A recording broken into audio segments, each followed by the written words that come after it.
ఓం శుక్లాంబరధరం విష్ణుం శశవర్ణం చతుర్భుజం ప్రసన్నవదనం ధ్యాయే సర్వవిఘ్నోపశాంతయే సదాశివసమారంభాం శంకరాచార్యమధ్యమామస్మదాచార్యపర్యంతాం వందే గురుపరంపరాం శృతిస్మృతిపురాణానాం ఆలయం కరుణాలయం నమామి భగవత్పాదశంకరం లోకశంకరం వాగర్ధావసంపృక్త వాగర్ధః ప్రతిపత్తయే జగతః పితరౌ వందే పార్వతీ పరమేశ్వరౌ కూజంతం రామ రామేతి మధురం మధురాక్షరం ఆరుహ్య కవితా శాఖాం వందే వాల్మీకికోకిలం ఆపదామపహర్తారం ధాతారం సర్వసంపదాం లోకాభిరామం శ్రీరామం భూయో భూయో నమామ్యహం సదానంబవృక్షస్య మూలాధివాసా సుధాశ్రావణం తిక్తమప్యప్రియంతం కరుం కల్పవృక్షాదికం సాధ్యం తం నమామీశ్వరం సద్గురుం సాయినాథం. సభాయ నమః. శ్రీ షిరిడి సాయి ఆధ్యాత్మిక సత్సంగ కార్యక్రమం శ్రావణ మాసం శ్రావణ పౌర్ణమి శనివారం జగ్గ కుమారి గారింట్లో మరి వేళ 2 రకాల కార్యక్రమాలు వాళ్ళు ఏర్పాటు చేసుకోవడం. మా పారాయణ భక్తులు మరి వచ్చి వెళ్ళిపోయారు, లేకపోతే ఇలాగే ఉన్నారో తెలియదు, తగ్గా కనిపిస్తున్నారు నాకు. మరి ఏ కారణం చేత రాకపోతున్నారో లేకపోతే వచ్చి వెళ్ళిపోయారో నాకు తెలియదు. ముందు వచ్చారు కనుక నేను రాలేదు కనుక నాదే తప్పై ఉండొచ్చు. చక్కగా శ్రావణ పూర్ణిమ, గాయత్రీదేవి యొక్క జయంతి, వికనస జయంతి, వైష్ణాగమంలో వికనసమూర్తి యొక్క జన్మదినంగాను గాయత్రీదేవి జన్మదినంగాను చెప్పుకుంటారు శ్రావణ పూర్ణిమ. అటువంటి వికనస జయంతి, గాయత్రీ జయంతి శ్రావణ మాసంలో పౌర్ణమి తిథి రోజున కలిసి రావడం, అమ్మవారి అనుగ్రహం చేత వీరింట్లో ఈవేళ పారాయణ, విశేషించి సత్సంగం కూడా విచిత్రంగా భగవద్ అనుగ్రహం, వారి యొక్క భక్తి 2 కార్యక్రమాలు ఈరోజు వీరింట్లో జరగడం, స్వామికి అనుగ్రహం చేత శ్రీమద్ రామాయణానికి సంబంధించిన విషయాలను ప్రతి వారం మనం తెలియజేసుకోవడం జరుగుతోంది. అందులో భాగంగా చక్కగా గత వారం విశ్వామిత్రుల వారి వెంట రామలక్ష్మణుడు బయలుదేరి వెళ్ళి యాగ సంరక్షణార్థం వారు సిద్ధంగా ఉన్నారు. యాగ పరిరక్షణలో భాగంగా 6 రోజుల కాలం పాటు జరిగేటువంటి ఆ కృతువు యందు విశ్వామిత్రుల వారు గురువుగారు తలపెట్టినటువంటి కార్యక్రమంలో కొంతమంది రాక్షసమూకలు ఆ యజ్ఞానికి విఘ్నం కలిగిస్తుండగా దాని నుంచి రక్షణ పొందడం కోసం రామలక్ష్మణుని విశ్వామిత్రుల వారు తీసుకురావడం జరిగింది. సిద్ధాశ్రమంలో గత వారం ప్రవేశం చేశారు. సిద్ధాశ్రమంలో ఉన్నటువంటి ఋషులందరూ కూడా వచ్చిన విశ్వామిత్రుల వారిని రామలక్ష్మణుని సగౌరవంగా గౌరవించి వారికి అతిథి సత్కారాలు జరిపిన తర్వాత ముహూర్త కాలం విశ్రాంతి తీసుకున్న రామలక్ష్మణుడు గురువుగారి ముందుకు వెళ్ళి ఆయన ప్రశ్నించారు, మహాప్రభు మీరు క్రతువు ప్రారంభం చేయండి, యజ్ఞదక్షిణ వహించమని చెప్పని. విశ్వామిత్రుల వారు రేపు ఉదయం క్రతువు ప్రారంభమవుతుందని చెప్పి వారికి సమాధానం చెప్పడం, మర్నాడు లేచి లేవగానే నిత్య నైమిత్తిక కర్మలు ఏవైతే ఉన్నాయో గాయత్రి అనుష్ఠానం, సంధ్యావందనం, యజ్ఞక్రియలు ఇవన్నీ చేసుకున్న తర్వాత విశ్వామిత్రుల వారు ఆ రోజు నుంచి ఆయన మౌన దీక్షలో ఉంటారని చెప్పి చుట్టూ ఉండే ఋషులగణాలన్నీ కూడా శ్రీరామచంద్రమూర్తి వారికి, లక్ష్మణస్వామి వారికి చెప్పడం. ఈ 6 రోజులు కూడా యజ్ఞదీక్షలో విశ్వామిత్రుల వారు మౌనం వహించి ఉంటారు. ఈ 6 రోజులు కూడా పగలు రాత్రి అనేటువంటి భేదం లేకుండా ఈ యజ్ఞాన్ని రక్షణ చేయవలసిందని చెప్పి ఋషుల యొక్క ఆజ్ఞ. దాన్ని అనుసరించి రామలక్ష్మణుడిద్దరూ కూడా చాలా సంసిద్ధులై ఆ యజ్ఞాన్ని సంరక్షణ చేయడం కోసం సిద్ధంగా ఉన్నారట. తౌదుద్వచనం శ్రుత్వా రాజపుత్రో శస్వినౌ అనిద్రో షడసోహాత్రం తపోవనమర్క్షతాం. షడహోరాత్రం అనిద్రౌ, నిద్ర లేదుట రామలక్ష్మణుడికి. 1 రోజా 2 రోజులే. శివరాత్రి జాగారం చేస్తేనే మొన్నటి ఇంక లేవం, అది కూడా రాత్రి 12 దాటితే నిద్ర ఆగదు మనకి. రామలక్ష్మణుడు గురువుగారి ఆజ్ఞానుసారం జరిగేటువంటి ఆ క్రతువులో 6 రోజుల కాలం పాటు జరిగేటువంటి ఆ యజ్ఞంలో రాక్షసులు ఎప్పుడు దాడి చేస్తారో టైం ఏముండదు, ఏ సమయంలోనైనా రావచ్చు. కనుక 6 రోజులు కూడా గత వారం మనం చెప్పుకున్నాం, రామలక్ష్మణులు ఏం మాట్లాడినా దేశము, కాలము, పాత్రత ఈ 3 ఎరిగి ప్రవర్తన చేస్తూ ఉంటారు. సాధారణంగా ఎవరికైనా మాట్లాడేటప్పుడు కానీ ఏమైనా పని చేసేటప్పుడు కానీ ఈ 3 తెలిసి ఉండాలి. ఏమిటి? దేశము అంటే మనం వెళ్ళిన ప్రదేశము, కాలము మనం మాట్లాడడానికి అది సరైన సమయం అవునా కాదా, పాత్రత ఎవరిని అడుగుతున్నాము. చక్కగా ఏదో పారాయణ జరుగుతుండగాను సత్సంగం జరుగుతున్నాను వచ్చేసి గబగబా పక్కవాడి చూడదు 4 మాటలు మాట్లాడమని లేపుకెళ్ళిపోవడం, ఎంతమంది చక్కగా ఏదో వింటూ ఉంటే ఒకడు వచ్చేదో గట్టిగా మాట్లాడుతుండడం, ఇవన్నీ రాక్షస లక్షణాలని చెబుతూ ఉంటారు. కనుక వీరికి ఈ 3 విషయాలు తెలుసు రామలక్ష్మణుడికి. ఎప్పుడు మాట్లాడాలి, ఏం మాట్లాడాలి, దానికి సరైన సమయం ఏది, ఈ దేశము, కాలము, పాత్రత ఈ 3 బాగా ఎరిగినవారు.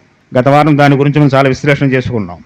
కనుక షడ్రాత్రం 6 రోజుల కాలం పాటు రామలక్ష్మణుడు నిద్రాహారాలు మానేసి యజ్ఞదీక్షలో ఉన్నటువంటి విశ్వామిత్రుడు గురువుగారి యొక్క ఆజ్ఞానుసారం ఆ యజ్ఞ సంరక్షణార్థం వారు అంజలిబద్ధులై సంరక్షణ చేస్తున్నారట. చక్కగా అధకాలే గతే గస్మిన్ షష్ఠే హవి సమాగతే సౌమిత్రం అభవప్రీతో ఎత్తో అభవ సమాహిత. 5 రోజులు గడిచిందట. 5 రోజులు యజ్ఞం పూర్తయింది. 5 రోజులు ఏ ఉపద్రవాలు లేవు, అంతా సవ్యంగా సాగిపోయింది. సరే 6వ రోజు రాబోతోంది. 5 రోజులు పూర్తయిన తర్వాత లక్ష్మణుడితో అంటున్నట్టు శ్రీరామచంద్రమూర్తి వారు, లక్ష్మణ 5 రోజులు ఏ రాక్షసమోకులు రాలేదు ఈ యజ్ఞం విఘాతం కలిగించడానికి. కానీ గురువుగారు చెప్పారు, మేము యజ్ఞం ప్రారంభం చేస్తున్నాం, అది పరిసమాప్తి అయ్యే సమయానికి రాక్షసులు వస్తున్నారు, యజ్ఞాన్ని విఘ్నాన్ని కలిగిస్తున్నారు అని చెప్పని. అంటే 5 రోజులు రాలేదు కాబట్టి రేపు తప్పనిసరిగా వచ్చి తీరుతారు వారు. కాబట్టి మనం చాలా సిద్ధంగా ఉండాలి. ఏ పరిస్థితిని ఎదుర్కోవడానికి మనం ఇప్పుడు జాగరూకులమే ఉండాలి. అంటే గురువుగారు చెప్పారంటే దాని ఎందుకు సంశయం ఉన్నవారు కాదుగా వారిద్దరూను. ఆయన చెప్పాడు కానీ 5 రోజులు ఏం లేదు, రేపు మాత్రం వస్తుంది నా తలకాయ, మమ్మల్ని కష్టపడి అక్కడి నుంచి నడిపించి తీసుకొచ్చాడు ఇక్కడ దాకాను. 4 రోజులు నడిచాం, అరణ్యాల వెంటబడి తిప్పాడు, రాజ్యంలో హాయిగా హంసదురికా తలపై పడుకునేటువంటి వారం, చక్కటి భోజనం చేస్తూ ఉండేటువంటి వారం. 4 రోజులు అరణ్యాల్లో పడుకోబెట్టి ఆ కందమూలాలు ఆకలంలో పెట్టాడు, ఆశ్రమాల్లో తిప్పాడు. ఇన్ని చేసి 5 రోజులైనా ఏమీ రాలేదు, కానీ ఇంకో రేపు మాత్రం వస్తున్నా నా తలకాయ, గురువుగారు ఏదో భ్రమ తప్ప అనుకుంటాం మనలాంటి వాళ్ళం కదా. 5 రోజులు రాలేదు కాబట్టి 6 రోజు వస్తుంది ఎలా అనుకుంటాం. కనుక 5 రోజులు జరగలేదంటే గురువాక్యం మీద విపరీతమైన శ్రద్ధ. ఆ శ్రద్ధతో లక్ష్మణునితో చెప్తున్నారు రామచంద్రమూర్తి వారి ఈ మాటలన్నీ కూడా. 5 రోజులు రాలేదు కాబట్టి రేపు రాదనుకోవడానికి లేదు, గురువుగారు చెప్పారు ఆల్రెడీ వస్తుంది, ఉపద్రవం రాబోతుంది. కాబట్టి లక్ష్మణ రేపు 6వ రోజు కార్యక్రమం, గురువుగారు చెప్పిన 6 రోజుల కార్యక్రమాల్లో 5 రోజుల కార్యక్రమం ముగిసింది, 6వ రోజు సమీపిస్తోంది. కనుక ఏ క్షణమైనా అసులు రావచ్చు. ఆయన చెప్పిన మారీచ సుబాహులు అన్నటువంటి వారు, ఈ మారీచ తలని ఇంతకుముందు ఆయన సంహారం చేసి వచ్చారు తాటకావనంలో. కాబట్టి సిద్ధంగా ఉండాలని చెప్పని రామైస్వేయం భ్రువణ్యే త్వరితస్య యుత్సజాహ పరజ్వాలతతో వేధి సోపాధ్యాయ పురోహిత. ఆ మాటలు మాట్లాడుతున్నారు. 6వ రోజు ప్రవేశించింది, 6వ రోజు యజ్ఞకాండ సాగుతోంది. యజ్ఞం చేయడానికి మహర్షులందరూ సిద్ధమయ్యారు. చక్కగా వేదికల మీద అలంకరించినటువంటి పూజా సామాగ్రి, సువర్ణాక్షతలు, శుశ్రువాలు, యజ్ఞానికి వాడి ఆజ్యపాత్రలు, వేదిక నిండా పుష్పాలంకరణలు ఇవన్నీ చేసి ఆ యజ్ఞాన్ని ప్రారంభం చేశారు. యజ్ఞం కొనసాగుతూ ఉంది. మంత్రచ్చ యథాన్యాయం యజ్ఞోసో సమవర్తతే ఆకాశే చ మహాన్ శబ్ద ప్రాదురాసిద్భవయాక సదర్భచమస్రక్క ససమిత్ర సుమేచ్ఛయ విశ్వామిత్రేణ సహిత వేదజ్వాలా సత్విజాహ. యజ్ఞగుండం సాగుతుండగా ఆహవనీయాగ్ని, ఏ అగ్నినైతే యజ్ఞం కోసం ఆవాహనం చేసి యజ్ఞగుండంలో ప్రవేశపెట్టారో ఆ అగ్ని కొంతసేపు సామాన్యంగానే అగ్నిజ్వాలలు వచ్చాయి, కానీ కొంతసేపటికి అది విశేషంగా పైకి ఎగబడుతోంది అగ్ని. అది దేనికి సూచనయ్యా అంటే రాబోయే ఉపద్రవానికి సూచికగా ఉంది. యజ్ఞకుండం ఉంటుంది, యజ్ఞకుండంలో ఉండేటువంటి అగ్ని ఆ తేజస్సు ఏదైతే ఉందో ఆ చేస్తున్నటువంటి ద్రవ్యానికి సమానంగా అది మండుతూ ఉండాలి. అంతకు మించి ఎగసిపడుతోందంటే ఏదో విపత్తు రాబోతోందని అర్థం. కనుక విశేషంగా యజ్ఞవేదికలో ఉన్నటువంటి ఆవాహనీయాగ్ని ఏదైతే ఉందో అది చాలా విశేషంగా బాగా ఎత్తుగా మండుతోందట. ఏదో ఉపద్రవం రాబోతోందని అది సూచిస్తోంది. వెంటనే మహర్షులందరూ విశ్వామిత్రుల వారి వంక చూశారు, గురువు గారు రామలక్ష్మణుల వంక చూశారు. ఏదో విపత్తు రాబోతోంది, జాగ్రత్తగా ఉండమని చెప్పని. మంత్రవచ్చ యథాన్యాయం యజ్ఞోసో సమవర్తతే ఆకాశైచ మహాన్ శబ్ద ప్రాదురాసిత్ భయానక. ఉన్నట్టుండి ఆశ్రమ ప్రాంగణంలో ఆకాశంలో విచిత్రమైన శబ్దాలు వస్తున్నాయి, విశేషమైన అరుపులు, ఏవో కేకలు. బాగా గుర్తుపెట్టుకోవాలి, అరుపులు కేకలు ఎక్కడ అంటే రాక్షసుల దగ్గర ఉంటాయి, దేవతల దగ్గర ఉండవండి. గణపతి వారతులు డీజే సౌండ్స్, డ్యాన్సులు, గంతులు ఇవన్నీ ఎవరంటే రాక్షసులే చూపిస్తున్నారు. ఇక్కడ మీకు కోపం వచ్చినా సరే దేవతా ఉత్సవాల్లో దిక్కుమాల పాటలు, దిక్కుమాల డ్యాన్సులు చేయకూడదు, అక్కర్లేని మేళాలు పెట్టుకోకూడదు. మీరు తిట్టుకున్నా పర్వాలేదు, ఇవన్నీ రాక్షస మోకలు చేసేటువంటి పనులు. విపరీతమైన కేకలు, అరుపులు, గంతులు ఇటువంటివన్నీ వినిపిస్తున్నాయట. ఎక్కడ? విశ్వామిత్రుల వారు ఉండే ఆశ్రమ ప్రాంగణంలో ఇవన్నీ వినిపిస్తున్నాయి. ఆనార్య గగనం మేఘో యథా ప్రావుష నిర్గత తథామాయం వికుర్వాణి రాక్షసాభ్యాదావతా. ఆకాశమంతా వర్షం వచ్చే ముందు నల్లటి మేఘం దట్టంగా అలుముకున్నట్లుగా ఒక్కసారి పట్టపగలే చెమ్మ చీకట్లో కమ్ముకునేంత మబ్బు పెడుతున్నట్టు అవుతోందిట. మారీచ సుబాహచ్చ త్రయోనుచ్చార్చయే ఆగమ్య భీమ సంకాసౌ రుధురౌఘం అవాసృజం.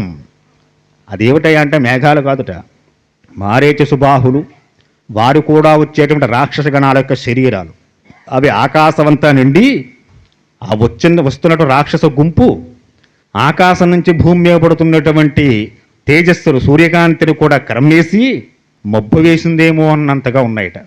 ఎవరు వారు? మారీర్చ సుబాహుచ త్రయోనుచ్ఛాచ్చయే. మారీచుడు, సుబాహుడు, వారి వెనకాల వచ్చిన రాక్షస గణాలు ఇవన్నీ బయలుదేరి వస్తూ ఉంటా వికటాట్టహాసాలు, గంతులు, ఎగుర్లు, అనేక రకాల అల్లరి. సాతేన రుధరో ఘోషే వేదిజ్వాలామండిత సహస్రాభిధృతో రామ తాన పశ్యత్తతో దివి తావా సంతతో సాసో దృష్ట్వా రాజీవలోచన లక్ష్మణం ఛాద సంప్రేక్షే రామో వచనమబ్రవీత్. వారు వస్తూనే వికటాట్టహాసాలు చేస్తున్నారు, గంతులు వేస్తున్నారు, అరుస్తున్నారు, భీకరమైన శబ్దాలు చేస్తున్నారు. అలా వస్తున్నటువంటి వారిని చూస్తూనే రామచంద్రమూర్తితో లక్ష్మణుడితో అంటున్నారట ఒక మాటలు. లక్ష్మణ చూసేవా, గురువుగారు చెప్పినట్లుగానే 6వ రోజు జరిగేసరికి 6వ రోజు ఆయన చెప్పినట్లుగా రాక్షస మోకలు వస్తున్నాయి. వారు వస్తున్నప్పుడు వచ్చేటువంటి ఆ కేకలు, అరుపులు, శబ్దాలు విన్నావా? వేదిజ్వాలమండితాహ రుధరో ఘోషేణ, వికృతమైన శబ్దాలు. అంటే అవి భగవత్కార్యాలు వాడేటువంటి శబ్దాలు కాదు. మంగళద్రవ్యాలు, మంగళ వాయిద్యాలు వాయిస్తారు భగవంతుడికి యజ్ఞాగాద క్రతువులు జరుగుతున్నప్పుడు తప్ప విచిత్రమైన సౌండ్లు పెట్టకూడదు. కాబట్టి వస్తున్నారు. సాహసాభిధృతో రామ తాన పశ్యతతో దివి. ఆకాశం అంతా భయానకంగా ఉంది లక్ష్మణ. మారీచ సుబాహులు వస్తున్నారు గురువుగారు చెప్పినట్లుగా. వారి కేకలు, అరుపులు వింటున్నావా? తావా పంతతో సాహసి దృష్ట్వా రాజేవలోచన లక్ష్మణం చాద సంప్రేక్షే రామో వచనమబ్రవీత్.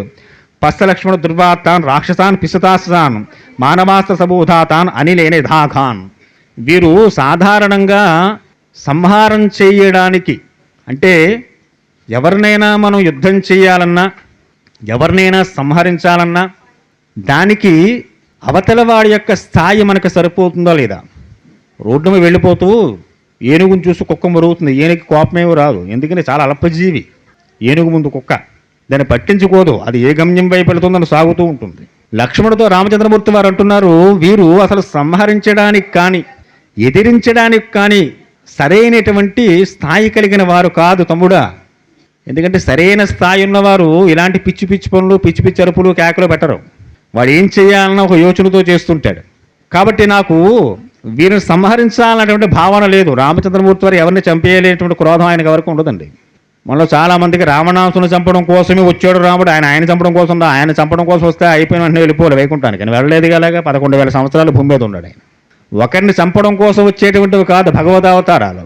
ధర్మ సంస్థాపన కోసం వస్తూ ఉంటారు. ఆ సంస్థాపనకి అడ్డుగా ఏవైనా కలిగితే వాటిని తొలగిస్తూ వెళుతూ ఉంటారు. అంటే ప్రత్యేకించి వీరి కోసం రారు, వారు వచ్చిన పని వేరు.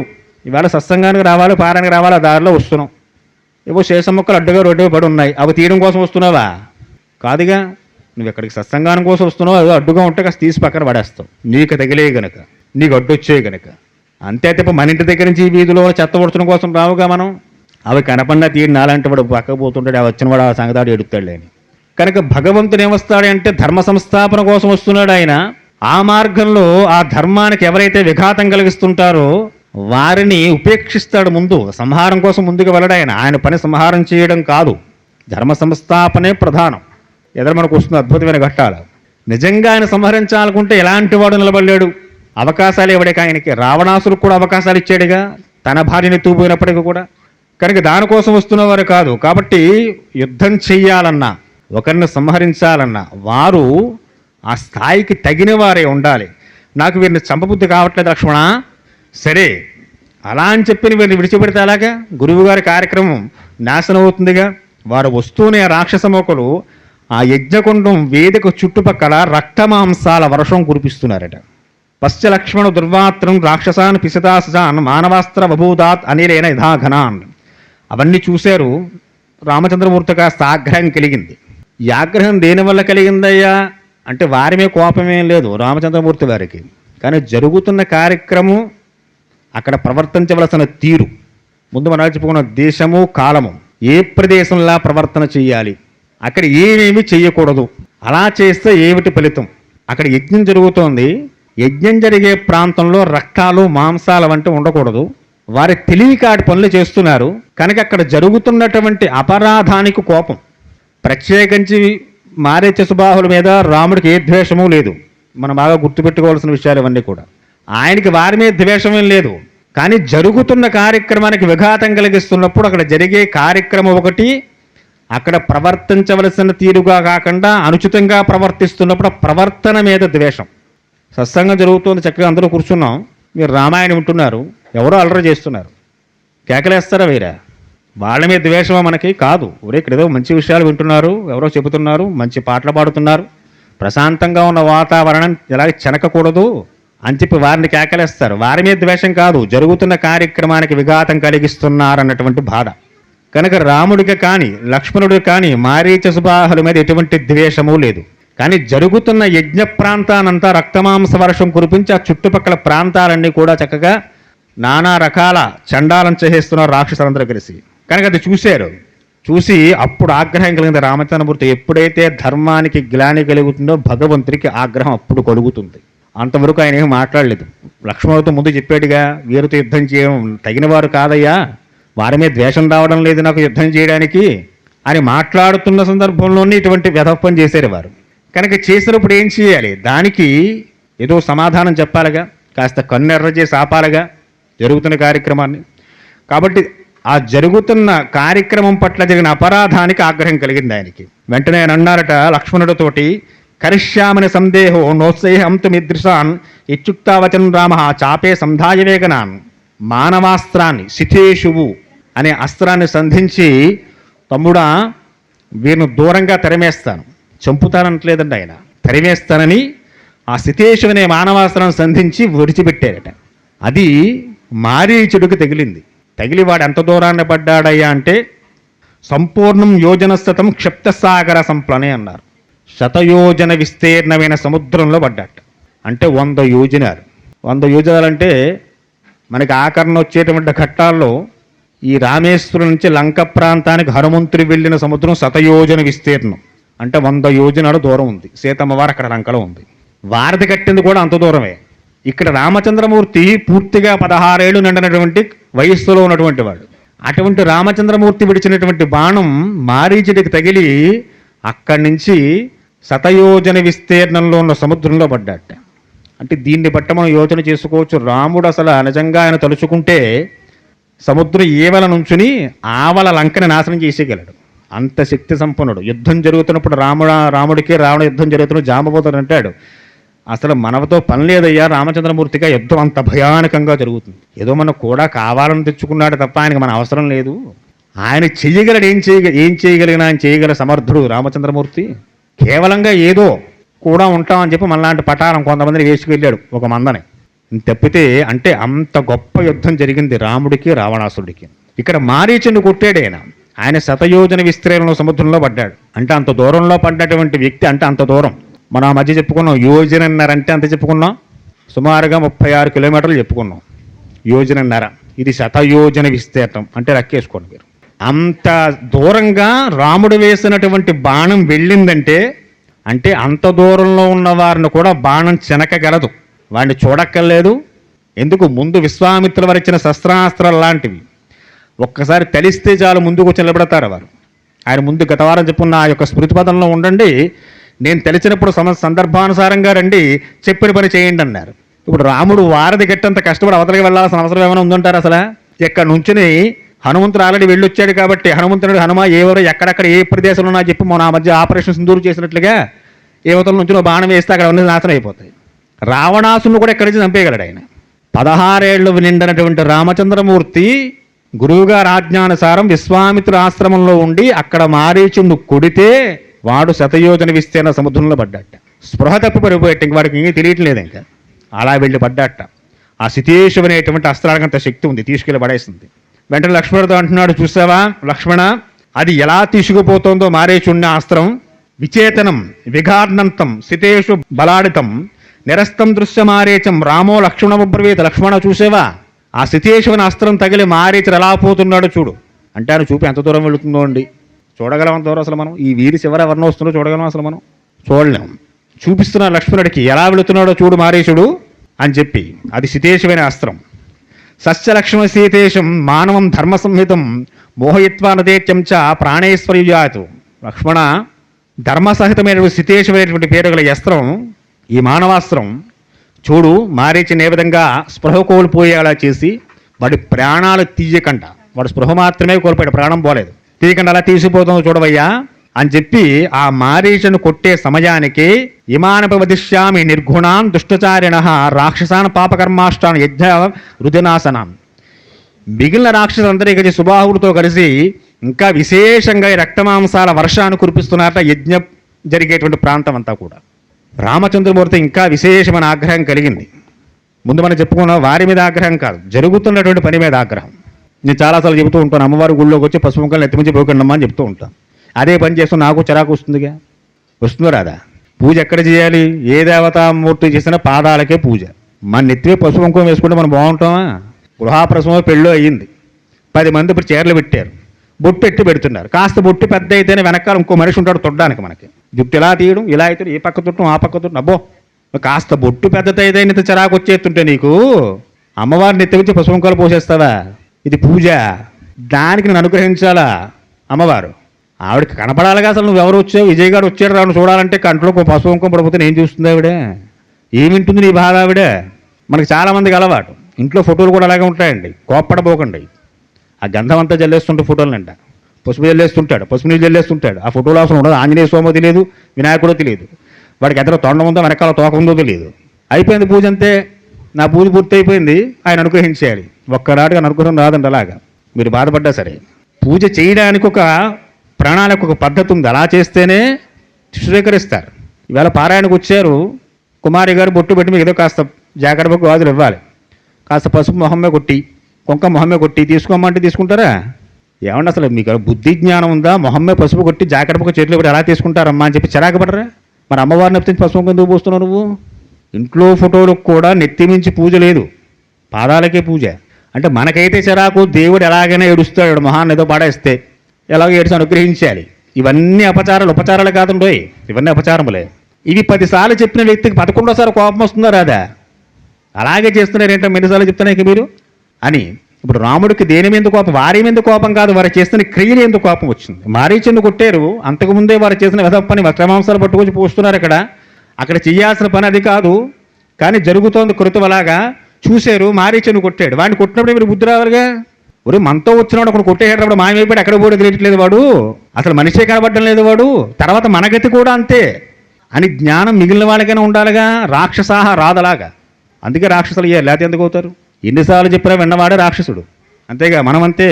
కలియుగంలో రాక్షసులు ఏదో నెత్తిమే 2 కొమ్ములు, కింద 2 పళ్ళు ఉండరు, నాకలా దుప్పరం దండ వేసి కూర్చుంటాడు. వాడు రాక్షసుడే, ఏ మాట వింటేవాడు. కనుక ఒకడు వెళ్ళిపోయాడు మనలోంచి, మారీచుడు వెళ్ళిపోయాడు. ఆ శితేషమైనటువంటి అస్త్రం తగిలి వాడు ఇక్కడి నుంచి వెళ్ళిపోయి ఎక్కడ పడ్డాడో తెలియదు, మనం చూడలేం ఇంకా వాడిని. అంత దూరంలో వాడిని కొట్టినటువంటి రామచంద్రమూర్తికి మన కొట్టడం పెద్ద లెక్క. ఇప్పుడైనా బుద్ధిగా ఉండాలిగా, కాదు ఇంకా ఏదో చెయ్యాలని చెప్పి వారు ఇంకా రక్తమాంసాల వర్షం కురిపిస్తున్నారట. ఇమావపదిష్యామి నిర్గుణాన్ దుష్టచారిణ, దుష్టచారుడు అంతే, వారు వినేటువంటి రకాలు కాదు. కాబట్టి సంగృహశ్చాతంతో రామ దివ్యమాగ్నేయమద్భుతం సుబాహురపి విక్షిక్షేప శ్రద్ధ ప్రాపచిద్భవి. లక్ష్మణుడితో అంటున్నారట, వీరు చెబితే వినే రకాలు కాదరా లక్ష్మణ, వీరిని వధించవలసిందే. ఒకసారి చెప్పాం, ఒకరిని తీసేసాం అందులోంచి, మిగిలిన వాళ్ళకి బుద్ధి రావాలి, రావడం లేదు వీరికి. అలాగా ఇంకా కురిపిస్తున్నారు. ఇది నీకు నాకు కాదు, గురువు గారి పనిది. నీ పని నా పని అయితే పర్వాలేదు, కానీ గురువు గారి పనికి విఘాతం కలుగుతుంటే ఎలా? మనం తెచ్చుకున్నందుకు కదా. ఇంకా వారి మీద కూడా జాలి, ఇదివరకు తాటక మీద కూడా జాలి పడ్డారు రామచంద్రమూర్తి వారు.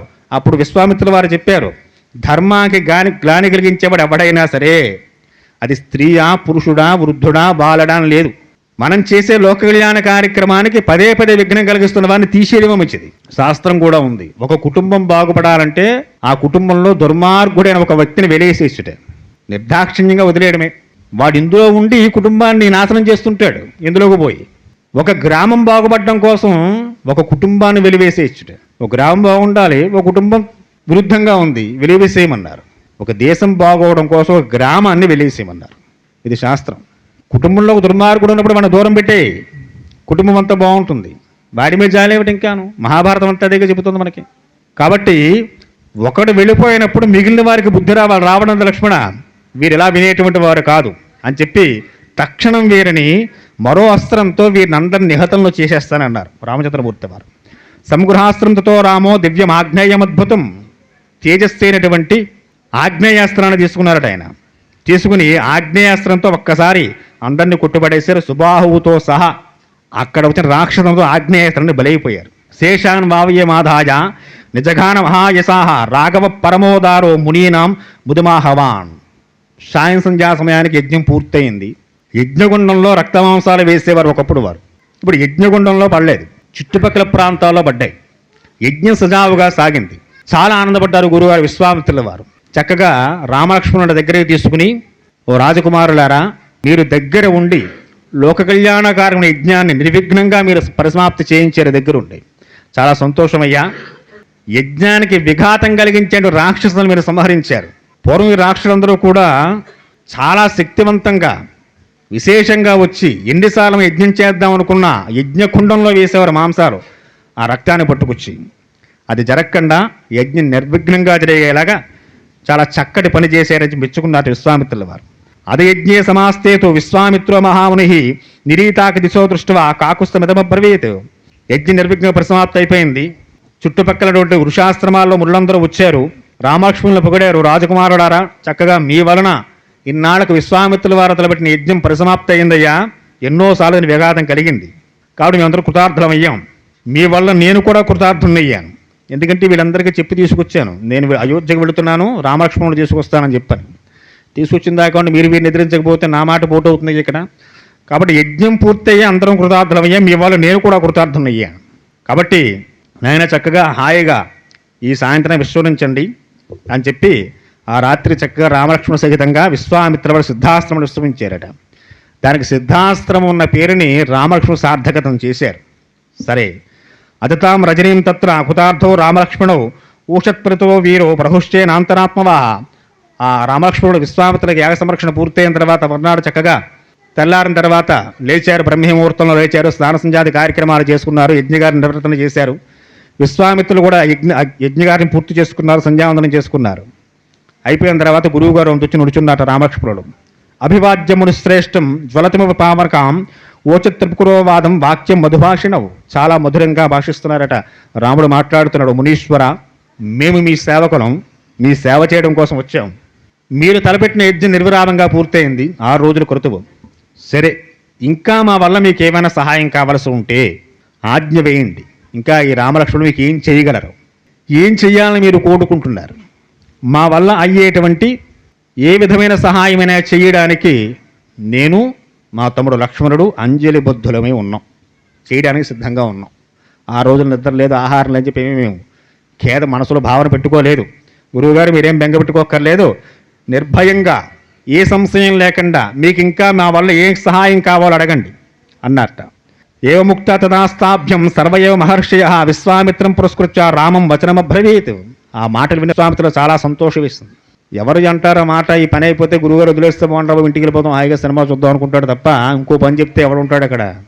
6 రోజుల కాలం పాటు నిద్ర లేకపోయినా ఆహారం లేకపోయినా యజ్ఞదీక్షలో ఉన్న గురువుగారి యొక్క ఆజ్ఞ మేరకు 6 రోజుల కాలం పాటు కూడా తిన్నారో తాగారో పడుకున్నారో లేదో కూడా, అది విశ్రాంతి తీసుకున్నారో కూడా తెలియదు. అంటే రాక్షసులు ఎప్పుడు వస్తారో తెలియదు, కాబట్టి ఎప్పుడు అప్రమత్తంగా ఉండాలి. కనుక అలా ఉండి సేవ చేసి అది పూర్తయిన తర్వాత మర్నాడు లేచిన తర్వాత ఇంకా మేము మీకు ఏం చేస్తే ఇంకా మీరు సంతుష్టులు అవుతారు, మీకు ఇంకా కావలసిన కార్యక్రమాలు ఏమున్నాయని చెప్పి అడిగే శిష్యుడు ఎక్కడ దొరుకుతాడు? కనుక ఆయన అంటున్నట్టు నరోత్తమ, చాలా సంతోషం అయ్యా, నరుల్లో చాలా ఉత్తమైనటువంటి వాడు రామచంద్రమూర్తి వారు. కాబట్టి చాలా సంతోషం మీరు చేసిన మనకి. ముళ్ళందరూ చాలా సంతోషించారయ్యా. సరే, ఇక్కడ దగ్గరలో మిథిలా నగరం ఉంది, జనక మహారాజు యజ్ఞం చేస్తున్నాడు, కాబట్టి మనం కూడా యజ్ఞానికి వెళ్ళాలి. యజ్ఞానికి ఋషులు వెళ్ళొచ్చు, విశ్వామిత్రుల వారు ఆ కొండ మిగతా పరివారం అంతా వెళ్ళొచ్చు. రామలక్ష్మణుని పనే ఉంది అక్కడ. వారిని తీసుకొచ్చిన పని ఏమిటి? ఆయన యజ్ఞం చేస్తున్నాడు, యజ్ఞ సంరక్షణ కోసం తీసుకొచ్చాడు. యజ్ఞం పూర్తి అయిపోయింది, తీసుకెళ్ళి అప్పచెప్పేలుగా. మళ్ళీ అక్కడి నుంచి మిథిలా నగరానికి దేనికి? మనకి సినిమాలో చూపించినట్లుగా ఇంకా అక్కడ సీతాదేవి ఉంది, రాముడికి ఏం తెలియదండి. రామచంద్రమూర్తి వారికి మిథిలా నగరంలో జనక మహారాజు ఉన్నాడు, జనక మహారాజు కూతురు సీత ఉంది. ఆ సీత నాకు కాబోయే భార్య సినిమాల్లో బాగా చూపిస్తుంటారు. ఇవన్నీ కూడా ముందే ప్రేమలేఖలు, ఫోన్లు, వాట్సాప్ వీడియో కాల్స్ ఎన్నో పెట్టుకోవచ్చు. ఇవేమీ రాముడికి తెలియవండి. ప్రస్ఫుటంగా స్పష్టమైన వచనాలు వాల్మీకి మహర్షి చెబుతున్నారు. మిథిలా నగరానికి వెళ్ళాలి, జనక మహారాజు యజ్ఞం చేస్తున్నాడు అంటే ఇప్పుడు విశ్వామిత్రుల వారు వెళ్ళొచ్చు, మిగిలిన మహర్షులు వెళ్ళొచ్చు. ఎందుకంటే వారంతా ఋషులు కాబట్టి యజ్ఞాలు జరిగే క్రతువులు వారికి తెలుసు కాబట్టి, అవసరమైతే వారు కూడా అక్కడ యజ్ఞం చేయాలి కాబట్టి వారు వెళ్ళొచ్చు. రామలక్ష్మణులు తీసుకెళ్ళిన కారణం ఏమిటి ఇక్కడే చెబుతున్నారు ఆయన. త్వం చైవ నరాసూర్ధ సాహస్మార్గి మిష్యసి అద్భుతం ధనురత్నంచ తత్వదృష్టి మహర్షసి. జనక మహారాజు దగ్గరికి మనం ఎందుకు వెళ్ళాలి అంటే మేమంతా యజ్ఞం కోసం వెళుతున్నాం, రామచంద్రుని ఏ సందేహం లేదు. మిమ్మల్ని తీసుకెళ్ళడానికి కూడా ఒక కారణం ఉంది. ఈవేళ మన ఇంటికి ఎవరో వచ్చారు, మనకు బాగా ఇప్పుడు ఏమిటి రాఖీ పౌర్ణమి కదా, రక్షాబంధనం కొట్టుకుంటాం. బాబు చెల్లి ఇంటికి తమ్ముడు, అన్న ఇంటికి అక్క, అమ్మో చాలా ఉంది ఈవేళ మనకి. యమవీధి ఏ రోజున ఏమైనా ఉంటుందో లేక కార్తీమో తెలియదు, కానీ ఈరోజు చాలా ఉంది ఆడావిడ మనకి. వచ్చారు మన ఇంటికి, పక్కన చక్కటి సత్సంగం జరుగుతుంది, తీసుకొస్తామో తీసుకురామా, మేము వెళుతున్నామో మీరు కూడా రండి అని. కనుక మిథులు ఇక్కడే యజ్ఞం జరుగుతాం, జనక మహారాజు యజ్ఞం చేస్తున్నాడు, మీరు మాతో ఇక్కడ దాకా యజ్ఞ సంరక్షణ కోసం వచ్చారు, వారు వేరే పని మీద రాలేదు, ఆడుకోవడం కోసమో కాలక్షేపం చేయడం కోసమో రాలేదు. ఇక్కడ యజ్ఞాన్ని చూశారు, జనక మహారాజు యజ్ఞం చేస్తున్నాడు, మేమందరం వెళుతున్నాం. సరే విశ్వామిత్రుల వారి పని అక్కడ యజ్ఞానికి వెళ్ళాలి, అక్కడికి వెళ్ళాలి కాబట్టి వీళ్ళకు రథం ఇచ్చి వెనక పంపించేయకూడదు, ఆయన దగ్గరుండి తీసుకొచ్చాడు. మనమైతే ఆ పనే చేస్తాంలేండి, గురువుగారు నుంచి వచ్చాడు బండెక్కి తీసుకుని నడిచి వెళ్ళిపోయిన గురువుగారు అంటాం. మన ఇంట్లో పని మనకి ఏం చేస్తాం, వాడు వెళ్తే వెళ్తాడు, పోతే పోతాడు, మనకింది ఇంకా. కాబట్టి తీసుకొచ్చాడు, ఆయన దగ్గరుండి తీసుకొచ్చాడు. ఇప్పుడు ఆయన తీసుకెళ్ళాలి, మళ్ళీ అవసరమైతేను రామలక్ష్మణుడు మళ్ళీ అయోధ్యలో దింపాలి. అక్కడ యజ్ఞ సంరక్షణ కోసమే ఇక్కడ చెప్పాడు, వశిష్ఠులు గారు చెప్పారు, దశరథ మహారాజు తండ్రి గారు చెప్పాడు. మళ్ళీ సగౌరవంగా సాగనంపాలి వారిని. అలా తీసుకెళ్ళాలంటే ఈలోపు ఇంకో పని పడింది, జనక మహారాజు ఎందుకు కబురు వచ్చింది, యజ్ఞం జరుగుతుందని మీరందరూ రావాలని చెప్పని. క్షత్రియులు యజ్ఞం చేస్తుంటే మళ్ళా మన ఇంట్లో మనం చేసుకోవడం కోసం, మన బాగు కోసం చేసుకోరుగా వారు, లోక సంరక్షణార్థం చేస్తూ ఉంటారు. ఒకప్పుడు దశరథ మహారాజు యజ్ఞం చేస్తుంటే జనక మహారాజు కూడా వచ్చారుగా అప్పుడు, అది కూడా తెలుసు విశ్వామిత్రుల వారికి. కాబట్టి ఆనాడు ఈ రామజననం కోసం దశరథ మహారాజు పుత్రకామేష్టి చేస్తున్నప్పుడు జనకుడు కూడా వెళ్ళాడు, యజ్ఞం జరిగిన నాడు అక్కడే ఉన్నాడు. మనం మొదట్లో చెప్పుకున్న ఘట్టాలన్నీ కూడా. కాబట్టి జనకుడు యజ్ఞం చేస్తున్నాడు, దశరథుడు రాలేదు, వారి పుత్రులైనా వెళ్ళాలిగా, పెళ్లికి మన పిలిచారు, మనకు కుదరలేదు, మన అబ్బాయిని అమ్మాయిని పంపిస్తాంగా. ఇప్పుడు ఆ వంకనైనా అలాగైనా రామలక్ష్మణులు వెళ్ళాలిగా అక్కడికి. ఇది కూడా పక్కన పెడితే అక్కడ ఋషులు చెబుతున్నారట, జనకుడి దగ్గర అద్భుతమైన ధనస్సు ఉందయ్యా ఒకటి, చాలా అద్భుతమైన ధనస్సు అది, అద్భుతం ధనురత్నంచ, ధనస్సుల్లో రత్నం లాంటి గొప్ప ధనస్సు ఉంది. అది ఉంటే ఈయనకెందుకు.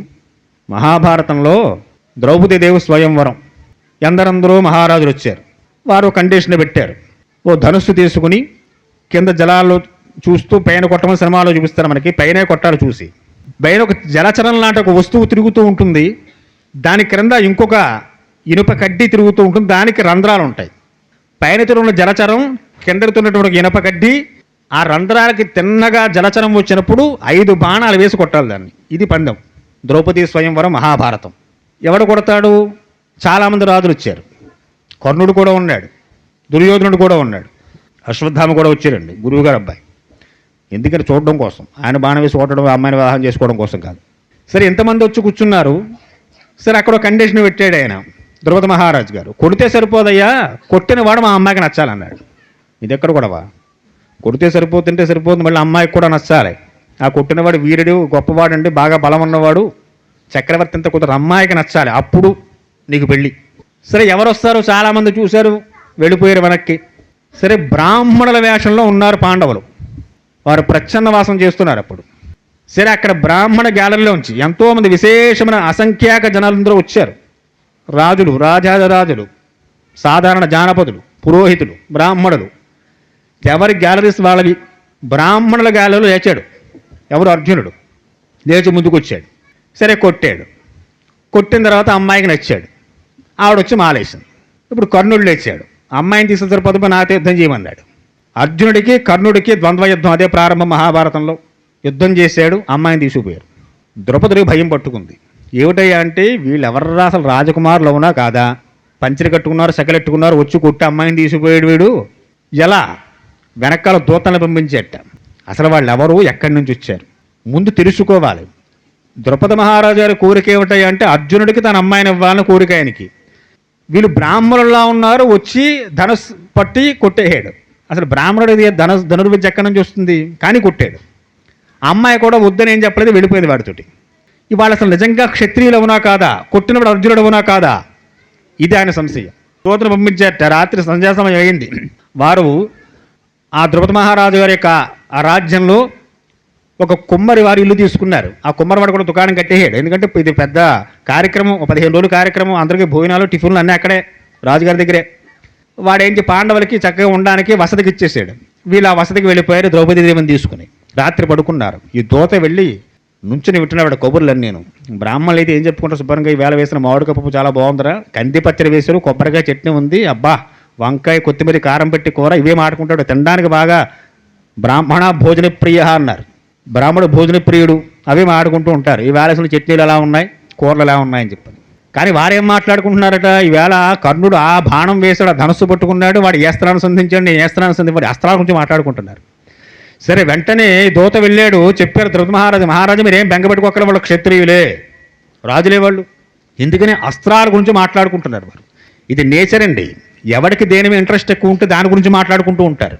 కనుక మొన్నాడు తీసుకురమ్మని చెప్పి ఆహ్వానం పంపించాడు. ఈ పాండవులు వచ్చే సమయానికి ద్రౌపది మహారాజు గారు ఏం చేశారయ్యా అంటే, ఆ వచ్చే ద్వారానికి ముందే కొన్ని గదుల్లా కట్టి ఒక్కొక్క అద్దాల గదుల్లో ఒక్కొక్క రకాల వస్తువులు పెట్టారు.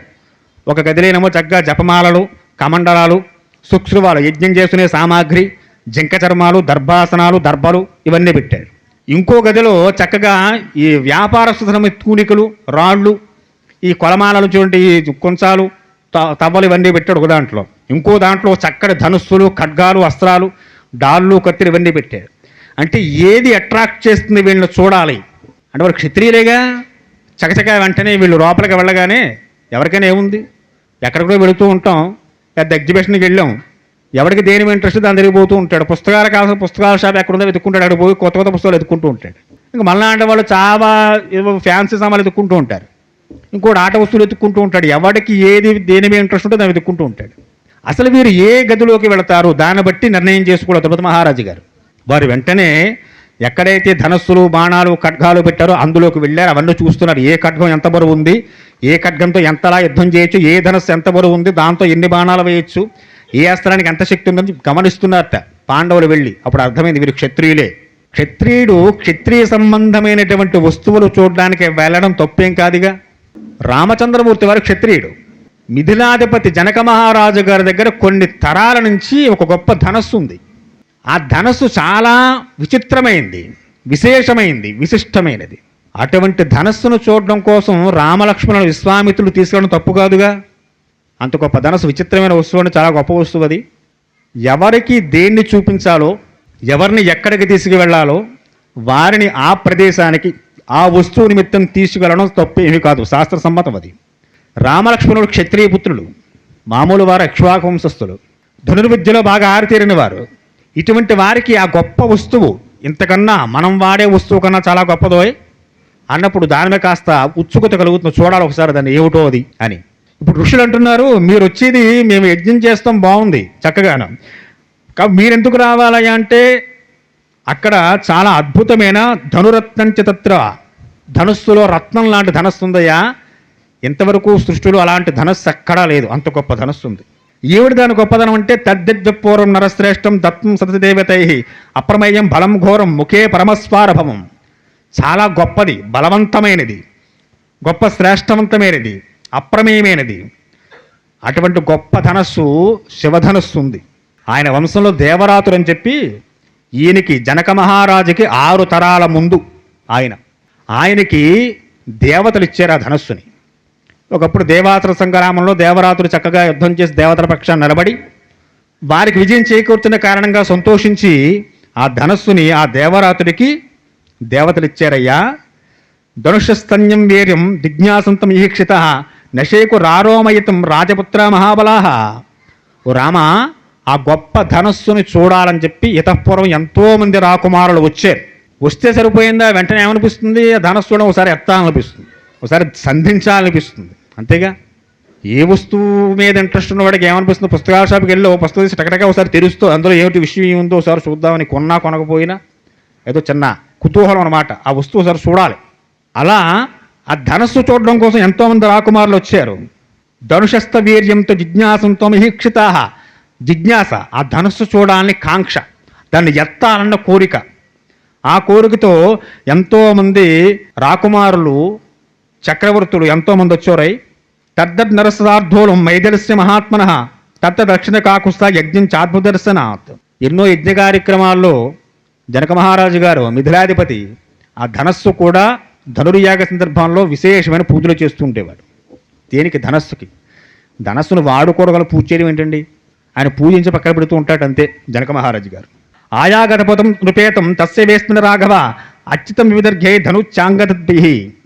ధనుర్వేదం చదువుతూ ఆ ధనుస్సుని ధనురుత్సవాల్లో విశేషంగా జనక మహారాజు పూజిస్తుంటాడు.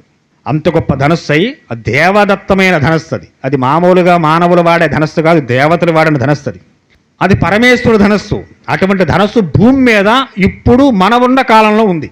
మనం కూడా పరిగెట్టి వెళ్తామా లేదా? ఎక్కడో ఏదో గొప్ప వస్తువు ఉందంటే, ఇప్పుడు అరుణాచలం పరిగెడుతున్నారు, ప్రతి పౌర్ణమికి వెళ్ళే వాళ్ళు ఉన్నాడు. ఏంటంటే ఆ గిరి చుట్టూ ప్రశ్న చేసి ఏదో వచ్చేస్తుంది, మనకి ఏమీ రాదు. ఎందుకు వస్తుంది? నీలో మార్పు వస్తే కదా రావడానికి. ప్రతి పౌర్ణమికి వెళ్ళిపోయేవారు ఉన్నారండి.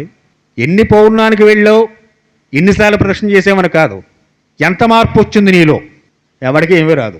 అక్కడ ఇదే గొడవ, ఇదే గోల. ఇప్పుడు అరుణాచలం వారు కూడా చాలా భయపడుతున్నారట. అక్కడ ఎక్కువ ఈ కాలుష్యం, ఈ చెత్తతో కూడిన కాలుష్యం పెరిగిపోతుంది. ఎందువల్ల అంటే చుట్టూ తిరగడం, దాహం వేస్తే నీళ్లు తాగడం, పడేయడం, ఆకలిస్తే తినడం, పడేయడం, కాగితాలు, కవర్లు, ఈ చెత్త ఎక్కువ పెరిగిపోతుంది. కార్తీక పౌర్ణమి అయిన తర్వాత, ఏదో మాఘ పౌర్ణమి అయిన తర్వాత, వైశాఖ పౌర్ణమి అయిన చెత్తదని పెద్ద పెద్ద బళ్ళు వస్తున్నాయట. అంటే మనం వెళ్ళడం వల్ల అరుణాచలానికి పరమేశ్వర ఉపయోగం కన్నా అపకారం ఎక్కువ జరుగుతుంది. వెళ్ళడం మాయడం చాలా మొత్తం ఇది ఎక్కువ పెరుగుతోంది. కాబట్టి ధనస్సు ఉంది, ధనస్సు ఉంటే పూజించాలి. పూజించడం ఏమిటి? దాన్ని వాడాలిగా. అది దేవదత్తమైన ధనస్సు. అది విశ్వామిత్ర మహర్షి గారు చెబుతున్నట్టు, మహానుభావులారా చక్కగా మీరు కూడా మాతో రండి. ఏ ముక్తా మునివరః ప్రస్తాకరోత్తదా సంసర్షంగం కాకుస్తం అమంత్రస్య వనే దేవతా. మీరు కూడా మాతో రండయ్యా, వచ్చి చక్కగా ధనస్సు చూద్దురు. కానీ ఎంతోమంది దాన్ని చూశారు, ఎక్కుబడ్డం కోసం ప్రయత్నం చేశారు. ఎన్నోసార్లు ధనురుత్సవాల్లో జనక మహారాజు దాన్ని పూజించాడు. అంత గొప్ప ధనస్సు అయి. కాబట్టి మీరు కూడా మాతో వచ్చి చక్కగా మేము యజ్ఞం చూస్తాం, మీరు ధనస్సు చూదురు. కానీ ఇది తప్పేమీ కాదు. శ్రీరామచంద్రమూర్తి వారు మిథిలానగరానికి వెళ్ళడానికి కారణం ఇది. ఇంతకు మించి వేరే కారణాలు మనం ఊహించక్కర్లేదు, ఎవరు చెప్పినా వినక్కర్లేదు. ఇది స్పష్టంగా వాల్మీకి రాసిన రామాయణం, వాల్మీకి వచనాలు, స్పష్టమైన మాటలు ఇవన్నీ కూడా. కాబట్టి ధనుస్సు చూడడం కోసం క్షత్రియులైన రామలక్ష్మణుడు చక్కగా వెళ్ళడం, అందులో ఏమాత్రము కూడా అడ్డు లేదు, అదుపు లేదు. వారు చక్కగా వెళ్ళొచ్చు, ధనుస్సు చూడొచ్చు. వెంటనే రామలక్ష్మణుడు సరే అన్నారు. గురువుగారు చెప్తే కాదనేదే ఉంది. 4 రోజులు నడిపించారు, సరిపోలేదు, మళ్ళీ ఇంకో 4 రోజులు నడిపిస్తారా మమ్మల్ని ఏం అనుకోవడం లేదు వారు. ఇక్కడే అద్భుతమైన ఘట్టాలన్నీ మనకు వస్తూ ఉంటాయి తర్వాత. కాబట్టి ప్రదక్షిణ కృత్వ సిద్ధాశ్రమోత్తమం ఉత్తరాద సముద్రస్య స్రస్తాత్ ప్రముసక్రమే. అందరూ బయలుదేరారు చక్కగాను. సిద్ధాశ్రమం వారు ఎంతకాలం యజ్ఞం చేసేటువంటి ఆ ప్రాంతం ఏదైతే ఉందో, ఏదైతే పరమ పవిత్రమైన ప్రాంతములు ఉన్నాయో వాటికి ప్రదక్షిణంగా వెళ్ళాలి. విశ్వామిత్రుల వారితో కూడి మునులందరూ కూడా రామలక్ష్మణి సహితంగా సిద్ధాశ్రమానికి ప్రదక్షిణ చేశారట. తతప్రయాతం మునివరం అన్వయదాసారిణం సగటేతత మాత్రంతో ప్రాయేణే బ్రహ్మవాదినం. వెంటనే దానికి ప్రదక్షిణ చేసి నమస్కారం చేసి సిద్ధాశ్రమానికి, ఇంతకాలం మేం చేసే క్రతువులకి, యజ్ఞయాగాదులకి మాకు ఆశ్రయం ఇచ్చి, ఇక్కడ గొప్ప కార్యక్రమాలు చేయడానికి మాకు స్థావరం కల్పించి మమ్మల్ని సంరక్షించిన ఆశ్రమానికి ప్రదక్షిణ చేసి నమస్కారం చేసేట. అక్కడ ఉండేటువంటి సిద్ధాశ్రమం చుట్టూ తిరిగేటువంటి మృగాలు, పక్షులు చూడండి, వాటికి విశ్వామిత్రుల మీద ఎంత ప్రేమ. విశ్వామిత్రుల వాడు సిద్ధాశ్రమాన్ని వీడుతున్నారు. విశ్వామిత్రులు మళ్ళీ మనకు కనపడరండి. మిథిలానగరానికి తీసుకువెళ్ళి శ్రీరామచంద్రమూర్తి సీతాదేవి స్వయంవరం వారి వివాహం అయిపోయిన తర్వాత మళ్ళీ విశ్వామిత్ర ప్రసంగం మనకు ఉండదు. ఇక సిద్ధాశ్రమంలో కూడా లేరు ఆయన. అసలు విశ్వామిత్రుల వారు వచ్చిందే సీతా కళ్యాణం కోసం వచ్చాడు ఆయన. వశిష్ఠుల వారు వచ్చింది సాక్షాత్ భగవానుడికి జన్మనిచ్చిన తర్వాత ఆయనకు పేరు పెట్టాలి. పేరు పెట్టి తరించిపోయాడు వశిష్ఠ మహర్షి వారు. వారికి వివాహం చేసి తరించిపోయాడు విశ్వామిత్రుల వారు. ఆయన వచ్చింది అందుకే. అయితే అందుకోసంగా తీసుకెళ్తున్నట్టుగా మనకి ఘట్టాలు ఎక్కడా కనపడవు. జరగబోయే క్రతువదైనా కారణం మాత్రం ధనస్సు చూడడం కోసం మాత్రమే తీసుకెళ్తున్నాడు ఆయన. ఇప్పుడు అక్కడ సిద్ధాశ్రమం చుట్టూ నివసించే మృగాలు, పక్షులు ఇవన్నీ విశ్వామిత్రుల వారి ముందుకు వచ్చేసేట. మనం ఎంత ధర్మబద్ధంగా ఉంటే మన చుట్టూ ఉండే జీవరాశి కూడా మనం అంతలాగా ప్రేమిస్తుంటాయి. ఇంట్లో ఆవును పెంచారనుకోండి, మీకు బాగా ఈనాటికి స్పష్టంగా కనిపించే గొప్ప దృశ్యం ఇది. ఆవుని చక్కగా మీరు సాకారనుకోండి, ఆవు రోజు మిమ్మల్ని నాకుతుంది మీ దగ్గరికి వచ్చి. దానికి ఉన్న గొప్ప కొనదు. ఆవుల వరకు ఉన్నాయా లేవా? లేవులండి అని చంపేశాంగా. ఆవేం చేస్తున్నాయి అంటే, మీరు కాస్త నీళ్లు పెట్టినా, కాస్త మేత వేసినా ఎంత కృతజ్ఞత చూపిస్తున్నాయి అంటే, దాని దగ్గర కూర్చొని గంగడోలంతా గోకించుకుంటుంది, మీ ఊళ్ళో తలెట్టు పడుకుంటుంది. దానికి అంత ప్రేమ, అంత విశ్వాసం చూపిస్తుంది. ఎప్పుడు మనం దాన్నంత ప్రేమగా సాకినప్పుడు. మా చిన్నతనంలో మా తాతగారికి ఆవులు ఉండేవి. ఆయన కనపడగానే అరిచేస్తుంది ఆవు. వెళ్ళి దాని దగ్గర నుంచోవాలి, చెయ్యంతా నాకేస్తుంది. దానికి అది ప్రేమ ఏం చెప్తావు. ఆయన అలా చూసుకునేవాడు. పాలు దూడని కొట్టి కట్టి పాలు తీయద్దు, దానికి వదిలేసేయండి. పాలు ఎవరి కోసం? మన కోసమా దూడ కోసమా? అది తాగ్గా మిగిలితే తీయమనేవారు ఆయన. తప్ప మనం ఏం చేస్తాం? దూడను వదులుతాం దేనికోసం? దూడ తాగడం కోసం పాలు వదులుతున్నారా? అది తాగడం మనం తాగడం కోసం దాని ఒకసారి వదిలేసి లేక పక్కన పెట్టేసి మనం పిదుక్కుంటుంటాం. ఇంత ప్రేమగా చూస్తున్నప్పుడు ఆవు ఎంత విశ్వాసం చూపిస్తుందో ఆవును పెంచుకున్న వారికి తెలుస్తుంది. మీరంత ప్రేమగా కొట్టితే ప్రేమ చూపించదు అది. విశ్వామిత్రుల వారి సిద్ధాశ్రమంలో ఎంతో కాలంగా ఉండి ఆశ్రమ ప్రాంగంలో నేను యజ్ఞాగాది కరుతువులు చేసి ఆయన ధర్మ ప్రవర్తన చేత బ్రహ్మర్షి స్థానానికి వెళ్ళిన విశ్వామిత్రుల వారి యందు ఆ చుట్టూ ఉండే మృగాలకి, పశువులకి, పక్షులకి విశ్వామిత్రులంటే విశేషమైన ప్రేమ. అవన్నీ ఆయన ముందుకు వచ్చేసేట. మృగపక్షిని గానచ్చే వా సిద్ధాశ్రమ వాసన అనుగర్ముక్తో మహాత్మా విశ్వామిత్రం మహామునిం నివర్తయామానసా తతం సంక్షిప్యమా మృగవానసి. అవన్నీ వచ్చి వాటి భాషలో విశ్వామిత్రులను అడుగుతున్నారు, మహర్షి ఇంక మీరు మా దగ్గరికి రారా, మమ్మల్ని సాకరా, ఆశ్రమాన్ని విడిచేలా వెళ్ళిపోతారా అని చెప్పి దేని భాషలో విశ్వామిత్రుల వారిని ప్రాధాయపడుతున్నాడు. మీరు వెళ్ళద్దు ఇక్కడి నుంచి అంటే పశుపక్షాదులకు కూడా ఎంత ప్రేమ చూడండి విశ్వామిత్రుల మీద. కాబట్టి వాటన్నిటిని వారిస్తున్నారు విశ్వామిత్రుల వారు. మీరు ధైర్యంగా ఉండండి, ఇది సిద్ధాశ్రమం, ఇక్కడ రాక్షస బాధలు ఉండవు. వచ్చిన వారిని దూరంగా పంపించేశారు రామచంద్రమూర్తి వారు. కాబట్టి ఇది సిద్ధాశ్రమమే, ఇది ఎప్పుడు సిద్ధినే కల్పిస్తూ ఉంటుంది, మీరు బెంగపెట్టుకోవద్దు అని చెప్పి విశ్వామిత్రుల వారు మిగిలిన మునిగణాలతో కలిసి రామలక్ష్మణ సహితలే సాగుతున్నారట. ఈ మృగాలు, పక్షులు, పశువులు అన్ని విశ్వామిత్రులు అనుసరిస్తూ వస్తున్నాయట. వెనకాల వస్తున్నాయి కూడా సాగరంపుతున్నాయి విశ్వామిత్రుల వారిని. సిద్ధాశ్రమం దాటి ఆ ప్రాంతం దాటి బయటకు వచ్చేసరికి విశ్వామిత్రుల వారు వెనక్కి తిరిగి ఒకసారి వాటన్నిటికీ వీడ్కోలు చెప్పేట, మీరు ఇక్కడే ఉండండి హాయిగా, నేను బయలుదేరుతున్నాను. మిథిలానగరం వైపు సాగుతోంది నా ప్రయాణం ఎక్కడ కూడా చెప్పారు ఆయన, సాగుతోంది.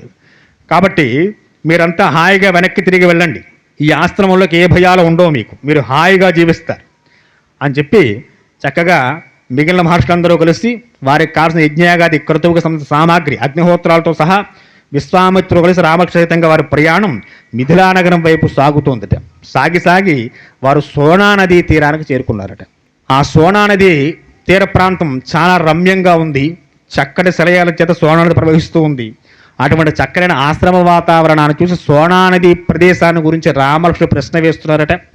ఆ ప్రశ్నకి విశ్వామిత్రుల వారు చక్కని సమాధానాలు చెబుతున్నారట. ఏ విధంగా ఉన్నాయో అద్భుతమైన ఘట్టాలు వస్తాయని ఇక్కడి నుంచి మనందరికీ కూడా విశేషమైనటువంటి విషయాలు విశ్వామిత్రుల వారు రామచంద్రమూర్తి లక్ష్మణ స్వామికి చెబుతూ ఉంటారు. ప్రతి చోట ప్రదేశం యొక్క గొప్పతనం, గంగావతరణం, కుమారశంభవం ఇత్యాది ఘట్టాలన్నీ ఇక్కడి నుంచి ప్రారంభమవుతాయి. మనకి ఆ సోనానది వైభవాన్ని స్వామి ఏం చెప్పారో చక్కగా వచ్చేవారం తెలుసుకునే ప్రయత్నం చేద్దాం. స్వస్తి స్వస్తి ప్రియాభ్యాం పరిపాలయంతాం న్యాయేన మార్గేణ మహిమహేచాం గోబ్రాహ్మణేభ్య సభమత్యుస్తం లోకా సమస్తా సుఖినో భవంతు. స్వస్తి.